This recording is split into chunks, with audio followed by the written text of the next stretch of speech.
sagaleen harkaa qaban viidiyoo wajji hunda isiniifin gabbaasu jiraadha mana murtii gurraachaatti jaarsa hoofiyaa xuriitu qubee nuuf barreessaayii nuti la khabiraatiin isinii hima Dr. Sheikh Ibrahim nama jedhamu qubee inni barreessee jecha maraataa jedhaniin viidiyoo dalageetiin gadhiisu jira waan gartee miidiyaan HMN gadhiise miidiyaa HMN takkaa dhageessanii amdiyaa miidiyaa HMN dhageessanii takkaa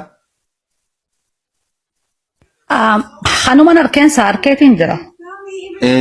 HMN jechuun OMN jechuun H wanniniin bakka O san H jijjiireef jecha hattuu jedhamu haqa godhatan hattuu miidiyaa network maaliif kana jetteen yoo kanaan jettu taate guyyoo waarii wachi gubbaa taa'eetiti hoggaa jibaa nyaatanii machaa'an waan fadhan tsatsaafanii je Shee Bakrii Sapalooti arrabsee quba qabaadha Shee Maamar Rashaad Abdulleeti arrabsee quba qabaadha miidiyaan OMN dha jechuudha hattuu miidiyaa networkiin akkasitti arrabsitee jechuudha maaliif jennaan kanaas gama duubaatiin jaaraniititi viidiyoo dalageetiin jira by the way viidiyoon ilaaltan guututti waa'ee kanarra thank you san qofaa miti qubee warri kun nuu jaaru moojee kaanis gartee qubee ummata kanaa moojee ummata kanaati amma dura dajjanee xaafaadhaa namni jedhaniin damee kaayiroo keessatti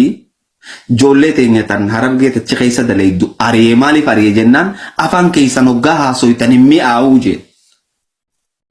ragaan harkaa qabu takkaffaa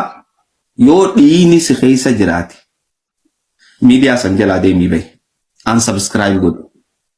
unfollow godhu yoo dhiini si keessa jiraate aga afigaa ustaad Hamza anammaa koree OMN haa baraaru jettee irratti lafarratti hojjechaa jirtu ta'a akkanaa jee